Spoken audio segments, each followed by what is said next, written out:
Guidance hub पर आप सभी का स्वागत है। आज हम लोग पढ़ने वाले हैं प्रकाश के परावर्तन का ऑब्जेक्टिव क्वेश्चन और इसके बाद हम लघु पढ़ेंगे और फिर दीर्घ हमने करा दिया है आप लोगों के लिए। 6 नंबर का जो होता है वो तो दीर्घ हो गया है, तो लघु आप लोगों को कराएंगे। इसके बाद ये चैप्टर समाप्त होने के बाद हम जीव विज्ञान के पहला चैप्टर को कल से हम स्टार्ट कर रहे हैं, ठीक है।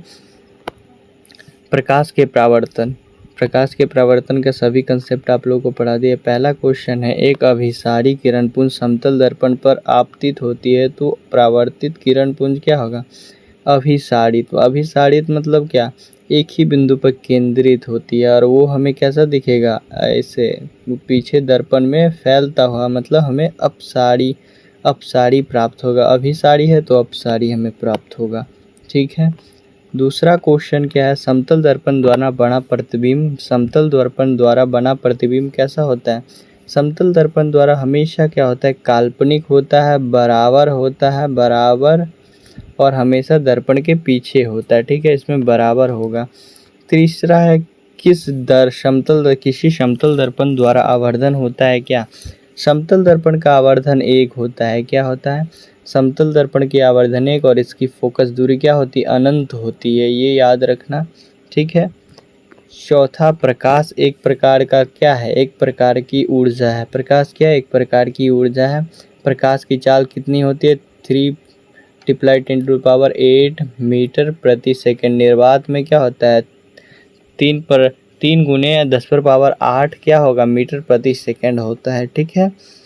3 लाख किलोमीटर प्रति सेकंड, 1 सेकंड में 3 लाख किलोमीटर दूरी तय करती है निर्वात में। किसी माध्यम में प्रकाश की किरण माध्यम के कणों को क्या करती है? गर्म करती है, बिल्कुल। प्रकाशित भी करती है, माध्यम कणों को गति प्रदान करती है, बिल्कुल। तो ये तीनों हो जाएगा option number A, B, C तीनों, तो डी नंबर हो जाएगा। छठा क्वेश्चन, प्रकाश तरंग किस प्रकार के तरंगे होती है? प्रकाश क्या होते हैं? ध्वनि तरंग होती है, विद्युत चुंबकीय तरंग। तो आप लोगों को हम पढ़ाते समय बताए कि ये विद्युत चुंबकीय तरंग है। प्रकाश क्या है? एक विद्युत चुंबकीय कण के रूप में क्या? फोटान है। क्या है? कण के रूप में फोटान है, ठीक है। सातवां क्वेश्चन क्या है? प्रकाश की बिंदु पथ किरण, एक बिंदु पथ, एक इनमें से ये क्वेश्चन क्या पूछ रहा है नहीं पता है, ठीक है, ये रहने देते हैं। 8वां, समतल दर्पण की फोकस दूरी क्या होती है? समतल दर्पण की फोकस दूरी अभी बताई क्या होती है? अनंत होती है, ठीक है। और इसका आवर्धन +1 होता है, ठीक है, +1 होता है, ओके। और 9वां क्वेश्चन, तेल लगा कागज क्या है? तेल लगा कागज, घिसा हुआ कांच, क्या हुआ? घिसा हुआ कांच हो, ये सभी क्या हो जाएगा? पारभाषक। क्या हो जाएगा? पारभाषक। जिससे क्या हो? प्रकाश थोड़ी मात्रा में क्या हो जाए? पार करे तो उसे पारभाषक कहते हैं। 10वां क्या? प्रकाश किरणें गमन करती है। प्रकाश की किरणें सीधी रेखा में, सूर्य से आने वाला प्रकाश क्या होता है? हमेशा सीधी रेखा में आती है। जैसे ये टेढ़ा मेढ़ा नहीं होता है, ये सब क्या होता है? रिफ्लेक्शन, कणों के कारण होता है, ठीक है। 11वां क्वेश्चन है, किरणों के समूह को क्या कहते हैं? किरण पुंज और प्रकाश पुंज दोनों। ABC क्या हो जाएगा? दोनों हो जाएगा, तो C नंबर हो जाएगा। सूर्य से आने वाला प्रकाश पुंज कैसा होता है? तो समांतर किरण पुंज हमेशा क्या होता है? अभी पढ़ाई क्या होता है? समांतर आती है। इसका क्या? ना तो टेढ़ा, ये मान लो सूर्य है, यहाँ से ऐसे नहीं आएगा घूमकर, ये ऐसे नहीं चला जाएगा, ये हमेशा अगर इधर जा रहा है तो सीधा जाएगा, ठीक है। समझ में आया क्या होता है? सूर्य से आने वाला प्रकाश पुंज कैसा होता है? समांतर होता है। 13वां क्वेश्चन, किसी प्रकाश के स्रोत के सामने एक रुकावट रख देने पर बनती है छाया, उपछाया। तो छाया बनती है। मान लीजिए ये सूर्य का प्रकाश, आप यहाँ पे खड़े हो गए, ठीक है, आप यहाँ पे खड़े हो गए और यहाँ पे आप लोगों का क्या? आपका छाया बन जाएगा, ठीक है। यहाँ पे आपका छाया बन जाएगा बड़ा सा, ठीक है। तो यहाँ पे आपका छाया बन जाएगा। कोई भी वस्तु मान लीजिए यहाँ पे बुक रख दिए तो यहाँ पे भी बुक का छाया बन जाएगा। तो किसी भी वस्तु को सूर्य के आगे या फिर प्रकाश के आगे रखते हैं तो छाया बनता है, ठीक है, शैडो जिसे कहते हैं। 14वां, किसी दर्पण की फोकस दूरी चिन्हों की परिपाटी के अनुसार ऋणात्मक होती है। किसकी फोकस दूरी? तो अवतल दर्पण की क्या हो जाएगा, अवतल दर्पण की, और उत्तल दर्पण की क्या होती है, पॉजिटिव होती है फोकस दूरी, और समतल दर्पण की अनंत होती है। ये सब आप लोग याद रखना। तो क्या हो जाएगा, अवतल दर्पण की फोकस ऋणात्मक, उत्तल की धनात्मक, और इसका अनंत होता है। ठीक है। 15वां क्वेश्चन, अवतल दर्पण में आवर्धित काल्पनिक प्रतिबिंब बनाने के लिए वस्तु कहाँ, P और F के बीच में, ये दोनों के बीच में रखेंगे तो वस्तु कहाँ, दर्पण के पीछे बनेगा, यहाँ पे वस्तु से बड़ा और काल्पनिक रहेगा, तो फोकस और ध्रुव के बीच, तो ऑप्शन नंबर ए हो जाएगा। 16वां क्वेश्चन, किसी गोलीय दर्पण की फोकस दूरी 20 सेंटीमीटर है, तो ये गोलीय दर्पण किस प्रकार का, अगर पॉजिटिव है 20 सेंटीमीटर फोकस है तो ये क्या हो जाएगा, पॉजिटिव हमेशा क्या होगा, उत्तल दर्पण हो जाएगा। ठीक है। अगर -20 होता तो ये अवतल दर्पण, अभी बताए जिसका पॉजिटिव होता है वो क्या होता है, उत्तल दर्पण होता है उसका फोकस, और ये पॉजिटिव में बता रहा है, मतलब ये क्या है, उत्तल दर्पण है। ठीक है। 17वां क्वेश्चन क्या है, निम्नलिखित में से किस दर्पण द्वारा किसी वस्तु का आभासी प्रतिबिंब मिल सकता है, आभासी से मिल सकता है, यहाँ मिलता नहीं ये पूछ रहा है, मिल सकता है, तो किससे, हमें समतल दर्पण से मिलेगा, बिल्कुल हमेशा काल्पनिक, इससे हमेशा क्या होगा, हमेशा काल्पनिक हमें प्राप्त होगा। ठीक है। उत्तल दर्पण से हमें हमेशा काल्पनिक, इससे भी क्या आपको बताए थे, अवतल दर्पण में हमेशा नहीं, केवल क्या है, एक ही बार जब हम P और F के बीच रखते हैं तो दर्पण के पीछे बनता है जो काल्पनिक होता है। तो आप लोग कह सकते हैं कि इनमें से सभी हो जाएगा। ठीक है। 19वां क्वेश्चन क्या हो जाएगा, गोलीय दर्पण के परावर्तक पृष्ठ के वृत्ताकार सीमा को क्या कहते हैं, का व्यास कहलाता है, मुख्य फोकस, वक्रता, त्रिज्या, प्रधान गोलीय दर्पण का द्वारक, तो ऑप्शन नंबर क्या हो जाएगा, द्वारक, द्वारक हो जाएगा। देखिए यहाँ पे ये मान लीजिए दर्पण है और इसी के व्यास को क्या कहते हैं, यहाँ पे जो बनता है व्यास, व्यास मतलब जानते हो ना, किसी गोले का व्यास क्या होता है, पाई अपॉन क्या होता है 2। ठीक है।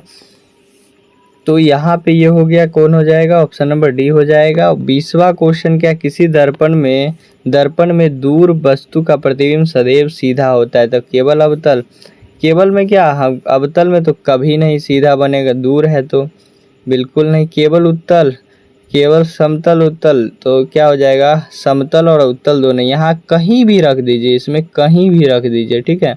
हमेशा क्या इसमें सीधा आएगा, हमेशा बताए, हमेशा सीधा काल्पनिक प्राप्त होगा इस दोनों में, तो डी हो जाएगा। अवतल दर्पण की फोकस दूरी क्या होती है, ऋणात्मक होती है।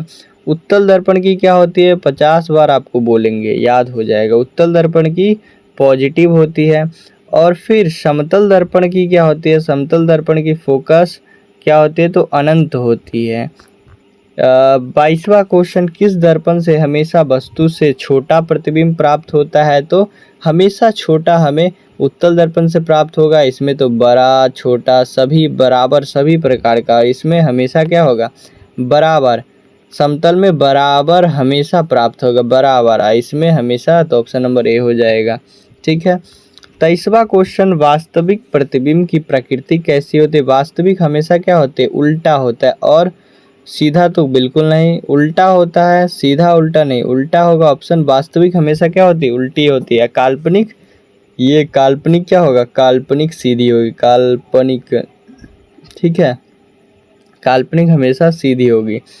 24वां, एक अवतल दर्पण में वस्तु की स्थिति ध्रुव की फोकस के बीच है तो उसकी प्रतिबिंब होगी। देखो एक अवतल दर्पण वस्तु की स्थिति ध्रुव और मतलब P और F के बीच है तो क्या होगा, वास्तविक होगा, कभी नहीं, वास्तविक वाला हटा दो, सब वास्तविक। अब ये काल्पनिक हो गया।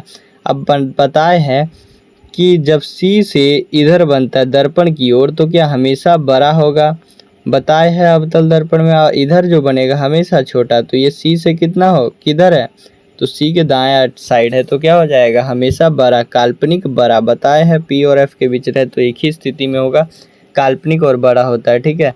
25वां, अवतल दर्पण के प्रकरण में किसी वास्तविक और उल्टे प्रतिबिंब के लिए आवर्धन होता है।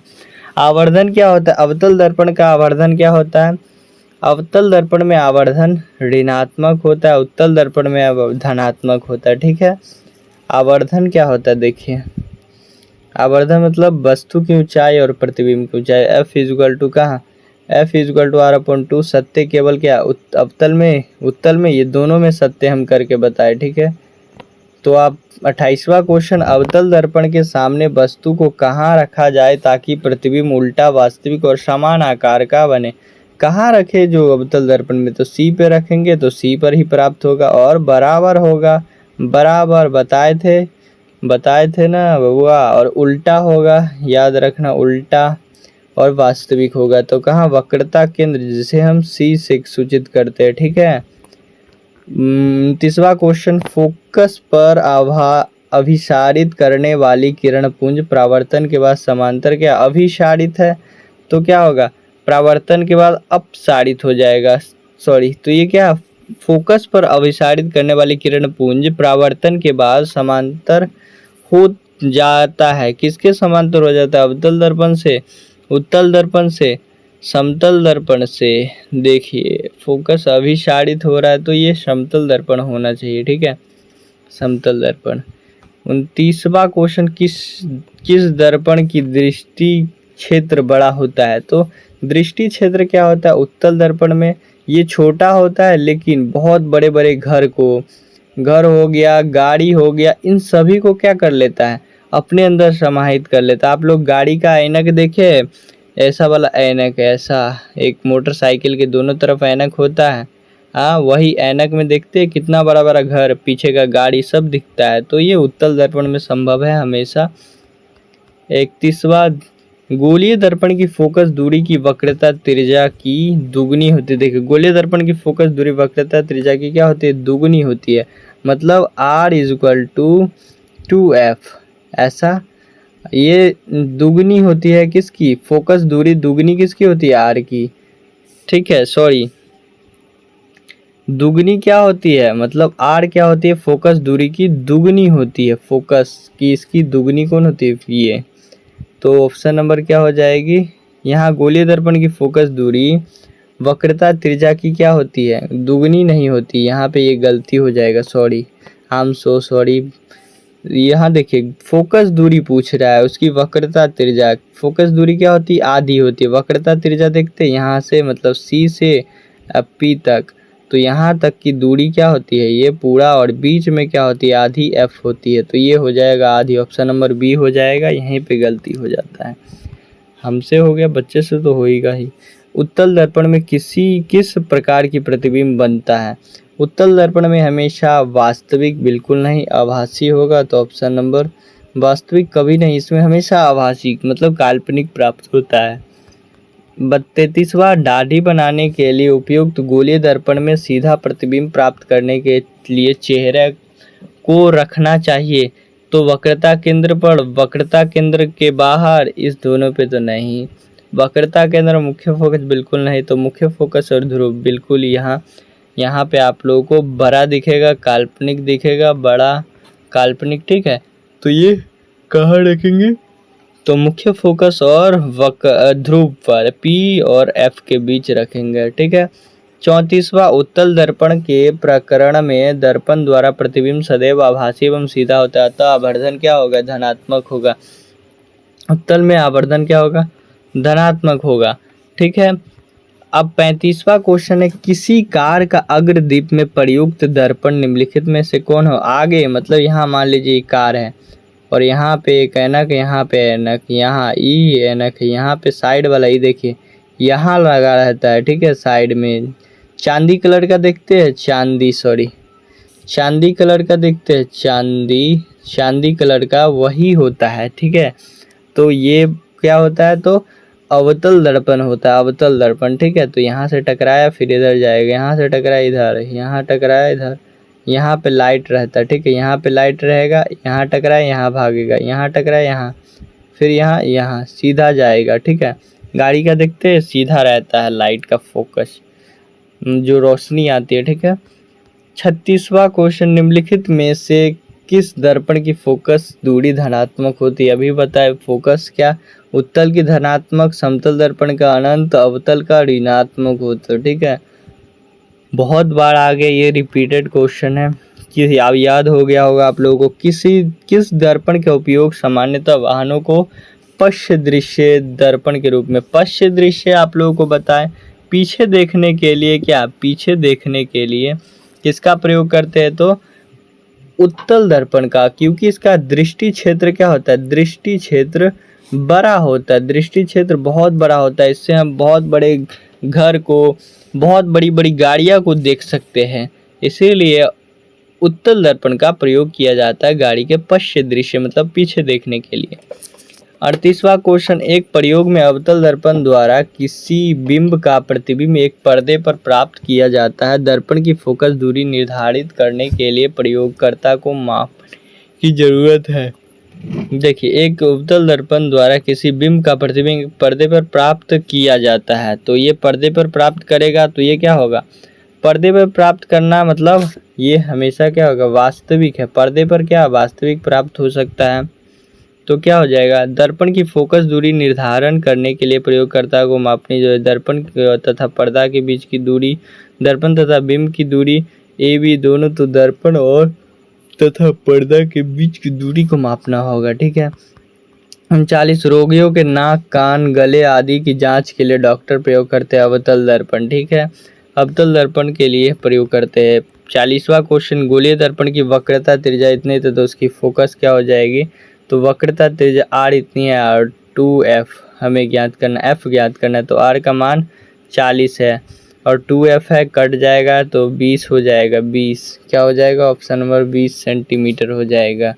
41, सोलर कुकर में प्रयोग किया जाता है अवतल दर्पण का, बिल्कुल ऐसा रहता है सोलर कुकर। देखते हैं एंटीना, देखते हो आपके घर में होता है एंटीना, और कुछ नहीं, एंटीना होता है। यहाँ पे देखिए, यहाँ पे बहुत सारा ऐनक लगा दिया जाता है, ऐनक चूर चूर चूर चूर चारों तरफ, और यहाँ पे कुकर रख दिया जाता है, बस इसे ही शोर कुकर आप लोगों को दिखा देंगे हम। ठीक है, कोई बड़ा नहीं, बस सुनने के लिए लग रहा है। शोर कुकर बहुत बढ़िया होगा, आप लोग बारिश में बना सकते हैं इस पर खाना, कभी नहीं बना सकते। ठीक है, ना ही ठंडी स्थान पर जहाँ बर्फ गिरता हो वहाँ तो बिल्कुल ही नहीं। वास्तविक वस्तु का आभासी प्रतिबिंब बनता है, वास्तविक वस्तु का आभासी प्रतिबिंब कहाँ बनेगा, तो अवतल दर्पण में, उत्तल दर्पण में, आभासी, समतल दर्पण सभी में बनता है, आभासी सभी जगह बनता है। ठीक है, समतल में तो हमेशा, उत्तल में तो हमेशा, अवतल में बनता है लेकिन बनता है कहीं एक ही जगह, P और F के बीच रखेंगे तो। 43वां, वस्तु से छोटा प्रतिबिंब बनता है, वस्तु से छोटा प्रतिबिंब अवतल दर्पण में नहीं, उत्तल दर्पण में हमेशा, क्या उत्तल दर्पण में। इसमें क्या होता है, समतल दर्पण में बराबर बराबर बनता है, सिर्फ बराबर, न तो छोटा न तो बड़ा।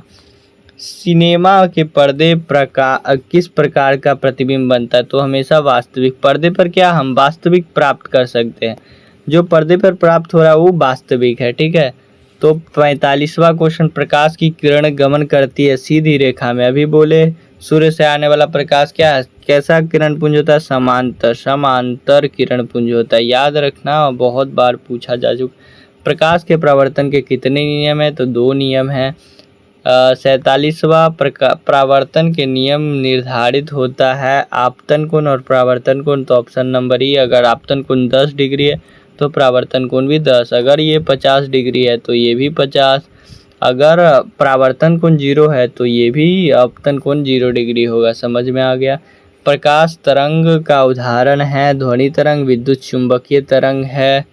49, दाढ़ी बनाने के लिए कौन सा दर्पण उपयुक्त होता है, दाढ़ी बनाने के लिए अवतल दर्पण का उपयोग किया जाता है। 50वां, दंत विशेषज्ञों का उपयोग मरीजों को दांतों का बड़ा प्रतिबिंब देखने के लिए करता है, क्या अवतल दर्पण का प्रयोग। हमेशा आँख कान रोगी को दांत देखने के लिए तो अवतल दर्पण। आशा करता हूँ आप लोगों को क्लास बढ़िया लगा होगा। अब ये क्वेश्चन समाप्त हो गए। 50 में आप लोगों ने कितना बनाया और कितना समझ में आया और कितना सीखे, बताना आप लोग। ठीक है, और अपने दोस्तों में ये वीडियो को शेयर ज़रूर कर देना। एग्ज़ाम आने वाला है, ये त्रैमासिक एग्ज़ाम, जो मासिक एग्ज़ाम होता है वो आने वाला है आप लोगों का, ठीक है। तो आप लोगों के लिए हम सोच रहे हैं कि लाइव स्टार्ट करेंगे, ठीक है। और अपने दोस्तों में ज़्यादा से ज़्यादा शेयर करें पहले, ठीक है। और इसके बाद हम कल से बायोलॉजी स्टार्ट कर देंगे, बायोलॉजी, ठीक है। तो अपने दोस्तों में शेयर ज़रूर करना।